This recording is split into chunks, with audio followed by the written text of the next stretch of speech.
Good morning, everybody. Whoa. Oh, and in case I don't see you, good afternoon, good evening, and good night. You already know we're talking about Jim Carrey, the dynamic, iconic comedian of the last 30 years that everyone loves. And guess what? I hope you're okay with that. Alrighty then. Sounds good to me. Well, guess what? Either way, I can't be stopped. Somebody stop.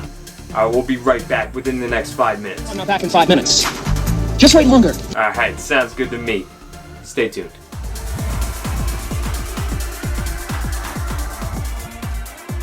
Get better.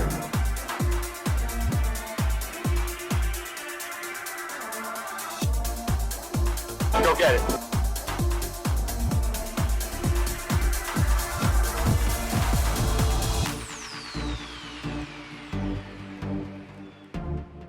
Welcome back, everybody. This is Get Up and Get Better. We got another great episode. I want to throw in a little plug. Check out our website. We got some brand new products. We got new beanie hats, new headbands. We got our camo sweatshirts available. So many new products. So I just want to throw that out there. You know, nothing better than to work out or style with Get Better, GB. So look, today I wanted to talk about, we talked about Star Wars, and then before that, we talked about some Yankees. I want to go back to an actor, and I actually came across a speech by the one, the only, Jim Carrey. Jim Carrey, I was watching, I believe it might have been TikTok or YouTube the other day, and this commencement address came up, and I ended up finding a lot of quotes within the commencement address, and it was fantastic. I got to meet Jim Carrey before once. It was one time, and it was in the city, and it was real quick, and it was really, really an honor. It was really cool just to be in his presence, what he has done in his career and his life and the impact he's had on so many kids of my generation. He's one of the all-time funniest comedians ever, and he really has lived an insane life. He's been on top of the world, and he came from having no money, living in a van with his family, and he had to work as a custodian just to make money for his family, and his parents died when he was young, and he's gone through a lot of struggle in his life, and he still, continues to improve himself and find a new outlook on life, I guess you could say. And it's really fantastic of what he's been able to overcome and what he's been able to build as a legacy. And there's a couple quotes that I want to share today in today's episode. And we're going to start with the commencement address. I found 4 quotes that I want to talk about, and we're going to start with this one. Here we go. I didn't freak out, I used that time to eat a large meal. Connect with someone special on Tinder. Because life doesn't happen to you, it happens for you. How do I know this? I don't, but I'm making sound, and that's the important thing. That's what I'm here to do. Sometimes I think that's the only thing that's important, really, It's just letting each other know we're here, reminding each other that we're part of a larger self. I used to think Jim Carrey is all that I was. Just a flickering light, a dancing shadow, the great nothing masquerading as something you can name. Seeking shelter in caves and foxholes dug out hastily, an archer searching for his target in the mirror, wounded only by my own arrows, begging to be enslaved, pleading for my chains, blinded by longing and tripping over paradise. So, he adds humor in there, but, I think it's a great point about just making sound. Like, you think sometimes when you're talking, and maybe that's what people think when I'm talking, that's kind of how I connect it, I'm just making sound. But what I'm really doing with this show, for me, is trying to share other people's ideas and other people's messages, and not just mine, because I haven't experienced the world like the people I talk about yet. But we're never just making sound, we're always leaving an impact. And I think that was interesting in his whole, he felt like he was holding himself back. He was the one shooting his own arrows back at him.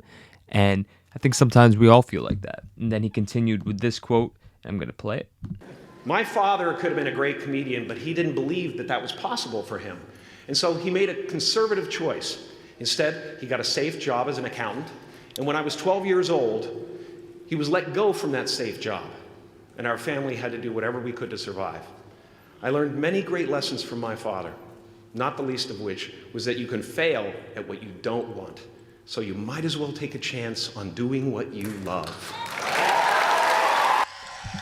So that's the part of the speech that I saw on social media, and I just absolutely loved that quote when I heard it. And I think that's a great point. You can fail at anything.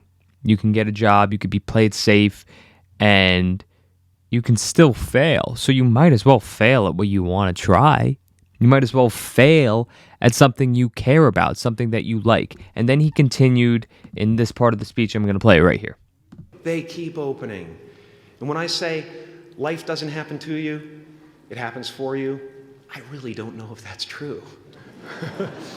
I'm just making a conscious choice to perceive challenges as something beneficial so that I can deal with them in the most productive way. So, none of us have all the answers. None of us do, none of us ever will. But you can make that conscious choice, like he's saying, to live the life that you want to live like. You can live by a message. I live by that I'm not good enough and I can get better. That to me is my conscious choice that I feel and I know in my heart I can get better. But there's other messages out there that can change your life. And it's up to you to choose that conscious choice. Now, to end this speech, he gave this great quote. I'm going to play it, and then we'll talk about it. And the decisions we make in this moment, which are based in either love or fear. So many of us choose our path out of fear disguised as practicality. What we really want seems impossibly out of reach and ridiculous to expect, so we never dare to ask the universe for it. I'm saying I'm the proof that you can ask the universe for it. Please. Ask or you won't receive. Put it out there, put your skills out there, and never use the word practical as an excuse to defend your fear. Now, that was a great speech that he gave. I really think he's a fantastic, intellectual comedian. He's a genius with his humor, and he's very smart with his messages. And he also talked about this at the beginning of his career, and then it flash forwards to recent present day. And I wanted to throw this in there because I think it's something many of us can connect to. Jim Carrey, who can walk down the street just doing anything he wants to and get away with it because nobody knows you. After a while, hopefully it'll be to the point where I can't walk out in the street. Won't that be fun? where it'll be impossible to walk anywhere without being recognized.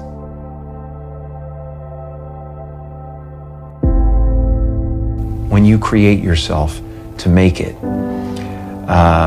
you're going to have to either let that creation go and take a chance on being loved or hated for who you really are, or you're going to have to kill who you really are. Now that's very deep, I think you can say, but it's true. You choose who you present yourself to be out in the world. And many people in the social media age put their best stuff out there.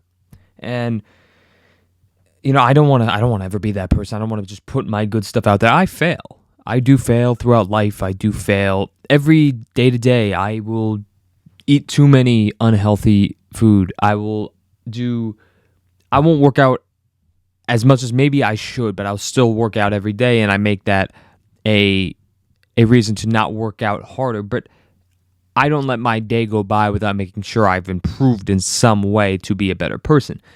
That is the truth, but we don't always put our failures up on social media. We don't let the world see all of our failures. Most of the time we try and let the world see all of our good things, and I've tried to been conscious of that lately and change that because, what are you benefiting by just showing the world your positives? There's many negatives out in the world. Last year I wasn't working for multiple months because of the pandemic, and I wasn't happy. I was applying every day. I think I applied to 500 jobs, and I have high goals, and I'm still trying to be better. I'm still trying to not just show the world the good side of Jake. I'm trying to show them that I am not anywhere close to where I want to be. And I think that you might as well be yourself. Show your humor. Show who you really are. Show, your goofiness. Like, I know the things I do, I'm freaking nuts half the time trying to make people laugh. And, that's who I am. And I won't change. I could be with a high-level executive. I could be with someone that will not take me anywhere in my career, but I'm going to treat them the same. I'm going to treat people right. I don't care about your perception of me if you don't respect me for who I am. So I think this is a great point. You can make a character for yourself, or you can be yourself. Being yourself's a lot easier than pretending all throughout the day. And then there's this quote. There's two quotes that I wanted to read. I'm going to just throw them out there that I saw. I couldn't find the video footage of it, and I tried. But if you aren't in the moment, you're either looking forward to uncertainty or back to pain and regret. Jim Carrey. And I think that's an important ideology about living in the moment. You're either looking back at your past pain or even your past happiness, or you're looking to the future is always uncertain. You're looking at already what happened, and that could be pain, that could be happiness, but the future is guaranteed to be uncertain because none of us know what will next hour bring, what our next 5 minutes will bring. And then, whoops, I just hit that. And then there's this one. I thought this was a really deep quote. I used to be a guy who was experiencing the universe, but now I feel like the universe experiencing a guy. And that is very complex, but it's interesting because we all tend to think we're experiencing the world. But when you boil it down, the world is experiencing us. And that's not saying the world revolves around you, but in a way, I will always say your world does revolve around you. You spend all the time in your life with yourself. And that's just the truth. No one will spend more time with you. So technically, the world, your world, does revolve around you. And when you look at it in that perspective, this whole world is your opportunity. And you are the thing that you have to put out there as a risk. And finally, well, there's two more things. I'm going to play this one, and then we'll talk about it, and then I got my favorite one of all.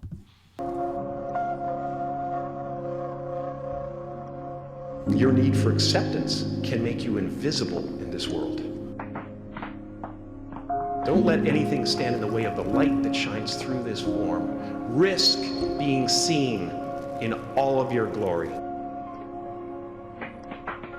I've often said that I wished people could realize all their dreams and wealth and fame, and so that they could see that it's not where you're going to find your sense of completion. And I think that's an important thing that he shared because, materialistic things, they can bring you happiness temporarily, but you got to go out there and find what really makes you happy. If it's working out, if it's, building a physique, if it's spending time with those you love, you got to focus on what's really going to make you happy. For me, my real happiness is going to be able to provide the things that give temporarily happiness, such as materialistic things, to those I love, because I want to see them happy. And your full light is inside of you, and it's never going to be found on the outside of you. And finally, visualizing your future. And I talk about this a lot with my friend Eddie. He always likes to say visualizing your future. And I think it's a great way to live. It's a great way to go about your day. And I have in my wallet a RA of mine in college.